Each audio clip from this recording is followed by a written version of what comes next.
Right, if your current watch is fine, but you're charging it more than your phone, guessing your recovery and your training plan is mostly how to start properly on Monday, then upgrading to one of these, the Garmin Fenix 8, might actually be the most adult decision that you make this week. And just to be clear, this is not a spec sheet video. If you want to know the exact materials and the molecular structure of the screen, then Garmin's website is waiting for you, probably wearing a high-vis vest and holding a clipboard stood in a pretend laboratory. This is a real-life version. Why normal, busy, middle-aged people like us should perhaps consider upgrading to the Fenix 8 as their daily driver watch. Now for me, daily driver just means it stays on your wrist all day without annoying you. It can handle life in the gym, no problem, the dog walk, work, stress, sleep, and then the occasional heroic moment where you download the Couch to 5K app because you've decided you're going to get back into running. It's like that reliable family car. It's not flashy, it's not needy, it just starts every day and doesn't ruin your life. So with that in mind, here are the 5 reasons why you should perhaps upgrade to the Garmin Fenix 8, plus a bonus reason a little bit later on. And following on from this video, there will be part 2 where I will tell you why you shouldn't spend your money on one of these. So press that subscribe button so you don't miss that one. Okay then, so reason number 1, and it's the battery. And I know battery chat is about as exciting as renewing your car insurance, but that is exactly why it matters, because wearing your watch all week and not doing that little panic glance at the battery percentage like you're checking your bank account after Christmas is the real dream here. With the Fenix 8, you're going to stop planning your life around charging. You just wear it. Workouts, walks, sleep, the lot. A night out with the lads. Taking your wife out for a nice romantic meal, and then romantic things after that. It's not one of those watches that needs nightly attention like a Tamagotchi.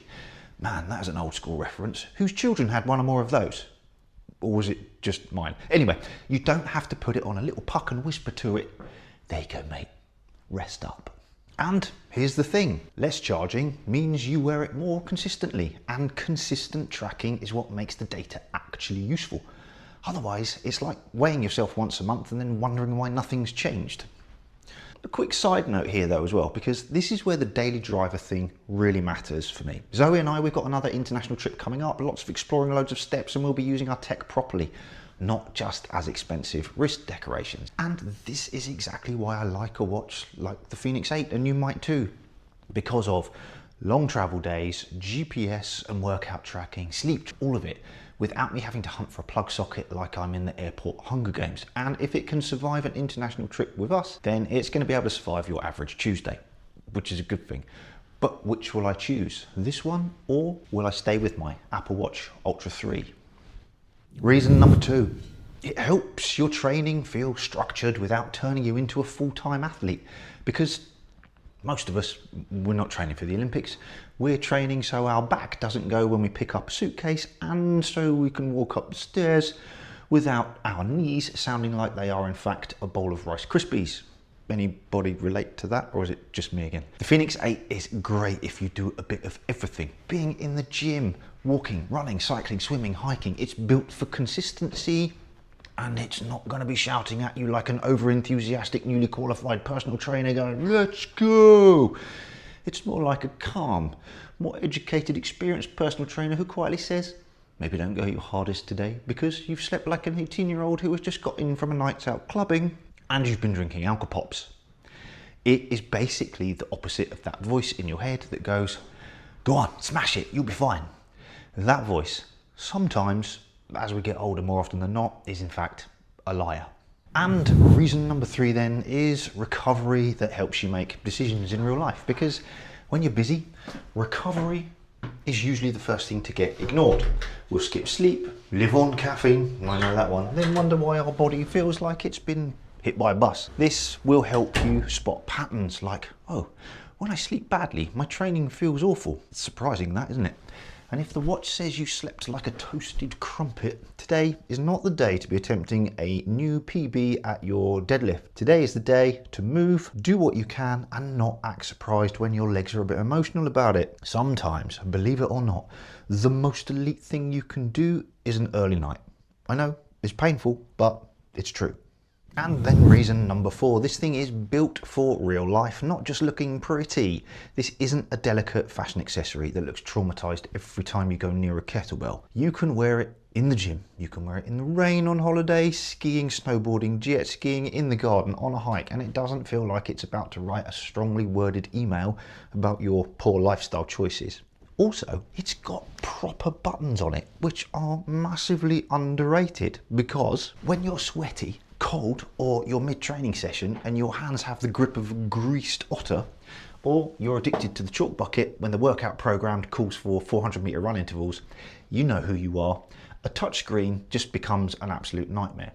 Buttons just work. Press, start, done. No rage, no swearing. Well, less swearing. Okay, reason number 5. It becomes your one watch system, which means less faff and less thinking with this thing. Everything is in one place. Training, daily movement, sleep, your recovery trend. So you're not having to juggle 5 apps, 7 notifications, and a mild sense of guilt. You can check what matters, then get on with your day. And honestly, the best upgrade isn't more features. No, it's fewer annoyances or fewer friction points. That, as I'm discovering, is the real middle-aged glow up, as they call it. Less hassle, more progress. Now, earlier on in the video, I was talking about a bonus reason, and this is it. This thing will fit my fitness blueprint, and it will actually make it easier. It fits perfectly because if you're a normal, busy adult, you don't need a complicated training plan. You need a simple one you can actually stick to. And my blueprint is basically this: sleep, hydration, nutrition, and daily activity, with actionable steps that you can start right now. And the Fenix 8 will help keep you honest on the basics. It's not perfect, but it'll just keep you consistent. It's not about being on it every single day. It's about being a bit better most days, because that's where the results come from. And yes, I know that sounds boring, but trust me, I've been doing this and coaching for 17 years now. Boring works. It's just like flossing and stretching and going to bed at a reasonable time like a responsible adult. Outrageous behavior. So if you want to get your health and fitness back on track, then the link to my fitness blueprint is below. Give that a click, have a bit of a read up. You will definitely find something in there useful that you can apply to your real life and start working on right now. So those are my 5 reasons why you maybe should upgrade to the Garmin Fenix 8, plus that bonus one in there as well. Now, tell me, I'm interested to know here, what are you using right now as your daily driver watch? And more importantly, what's the one thing that annoys you the most about it? Is it the battery? Is it recovery that doesn't make any sense? Is your GPS tracking being dramatic? Or is your watch just being a bit, needy? Let me know in the comments below. Now, make sure you don't miss the next video where I explain why this might not be the watch for you, because for some people, the Fenix 8, it isn't. And for others, it's like buying a Range Rover just to drive to Aldi to do your weekly shop. And while you are waiting for that video, YouTube knows that you will like this video here, where Zoe and I put my Garmin and her Apple Watch Series 10 in an urban environment head-to-head challenge weekend. You might be surprised as to why I'm not on one of these and am in fact on one of these now. All right, as ever, thanks for watching. I'll see you in the next one.